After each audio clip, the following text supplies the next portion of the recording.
everyone, I am Mecha Random 42, your favorite YouTube harpy. We have some news. We have some news to react to. Yay! Bill Murray says he's ready to do another Ghostbusters. It paid for my son's college. That is good news. We need to have the real Ghostbusters back. Well, the TV movie Ghostbusters. No, because the TV Ghostbusters were still the Filmation ones. Holy shit.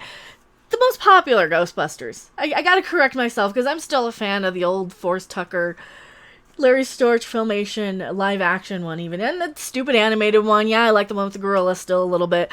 I understand it's not as good as the real Ghostbusters, but you know, of course, that real Ghostbusters dig was, oh my god, it's Star Trek versus the 25% difference, Prime versus canon semantics all over again. Only with Ghostbusters, but you guys are here to talk about Ghostbusters stuff, right? And think about Ghostbusters. The Dead Don't Die actor, also explained to IndieWire how his relationship to commercial filmmaking has evolved. Alright, well, we're gonna get into the Ghostbusters stuff.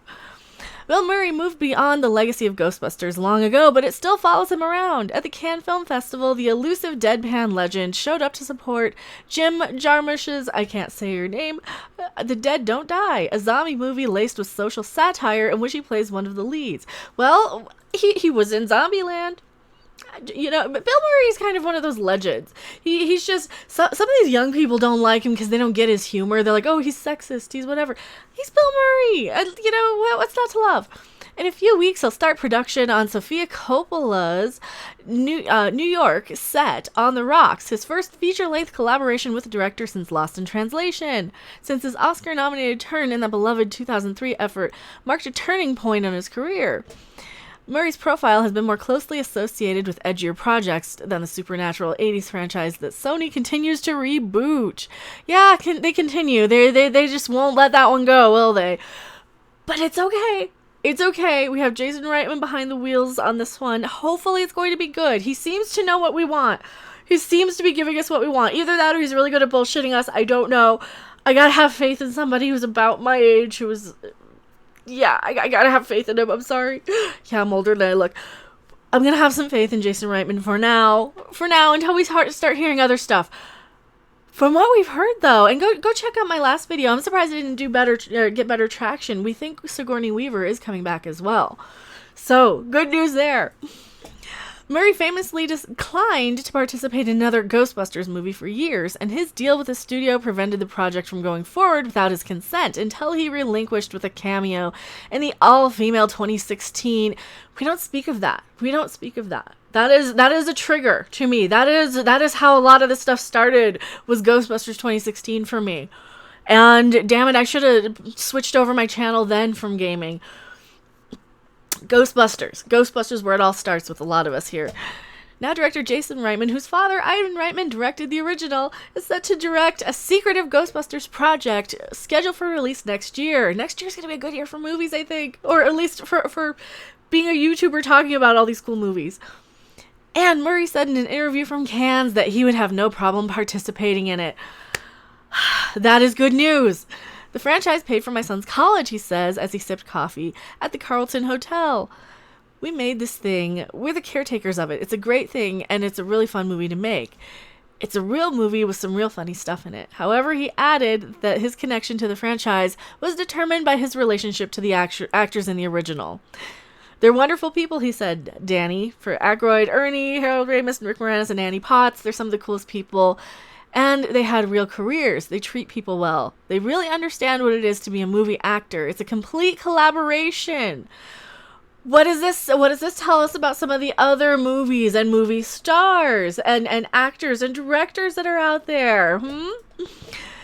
He drew a distinction between those personal connotations and the commercial history of the franchise. The relationship you have with those people as collaborators is not necessarily the relationship I have with Sony. He said, for years, they said, we want to make another Ghostbusters because Bill Murray won't change the deal he made in 1984. Or we can't make another Ghostbusters. Well, no, I never did. And you know what? They made the movie. You're the new guys. I'm the old guy. It was good enough for other people, so it's going to have to be good enough for you. Oh, that's so mean. Why can't they just be, it's good enough for other people, so it's good enough for you? That's That's so mean. That's so mean. That's so mean. That's like what they're saying. That's like what they're saying to him. Oh man. He chose to appear in Paul Feig's directed Ghostbusters in 2016. He added because of his friendship with co-stars Kate McKinnon and Melissa McCarthy, who share the actor's roots in Saturday Night Live and made a similar jump to studio projects. I was in that movie just because they asked me. And if I knew, I said no.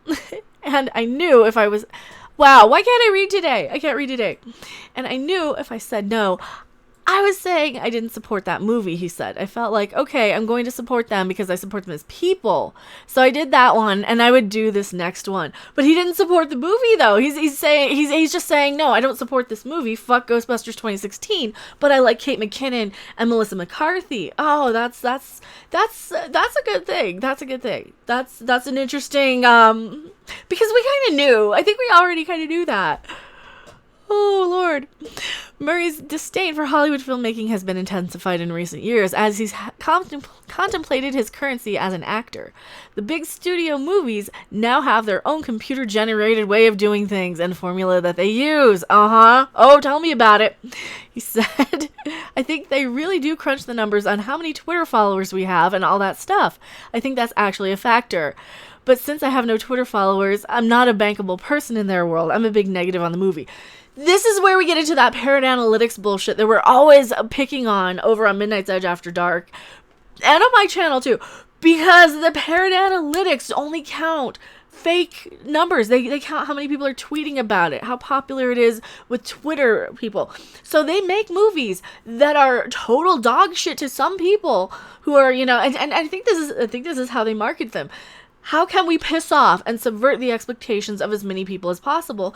I guarantee you more people are talking about Game of Thrones now that it's shit than had it been good. Right? You have more people making videos. Same thing with Last Jedi. Same thing with Solo: A Star Wars Story. Same thing with Star Trek Discovery. Same thing with Ghostbusters 2016. We have all these franchises that are getting tweeted about and talked about, and I think that's absolutely accurate because that's all these studios care about. What numbers can we report back to our investors? Well, it looks like Star Trek Discovery is trending on Twitter, so we can sell that and say, hey, look, it's really popular. People are talking about it. Even though people are saying it's bullshit and it sucks donkey balls, right? Oh. Yeah.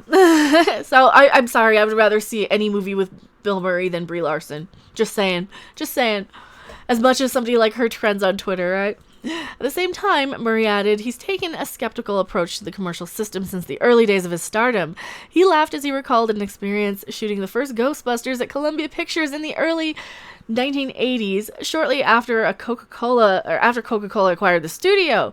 They came to the set one day, he said. All of a sudden, there were like 25 guys from Coca-Cola hanging around in suits. You can smell people who don't belong on sets, right? You can just smell them. You can feel there's weird energies. That is everybody behind the scenes on Star Trek Discovery.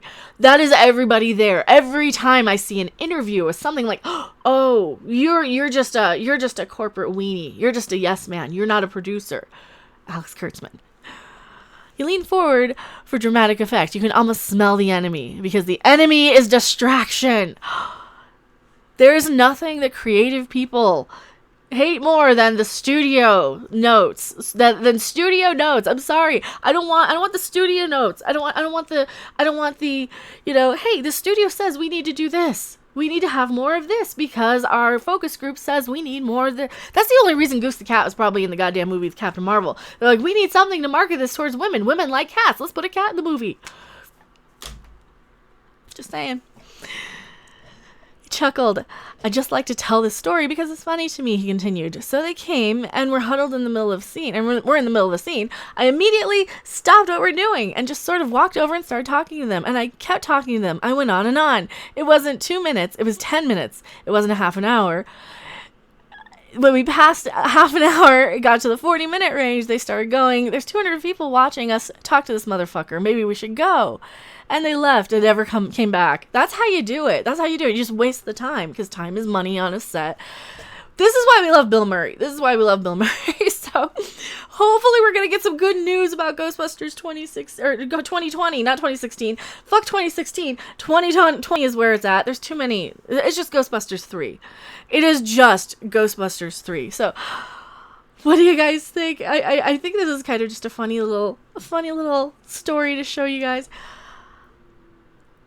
I think we might be getting Bill Murray back in Ghostbusters 3. I would be very, very excited for that. Do you guys want to see Bill Murray in Ghostbusters 3? I do. So I am Mecha42. P.O. Box 1566, Loveland, Colorado, 80539. Thank you guys so much for watching. I will see you in the next video or live stream. Bye! Thanks for watching. If you liked it, make sure to hit that like button. And if you want to see more, don't forget to subscribe. See you in the next video. Bye!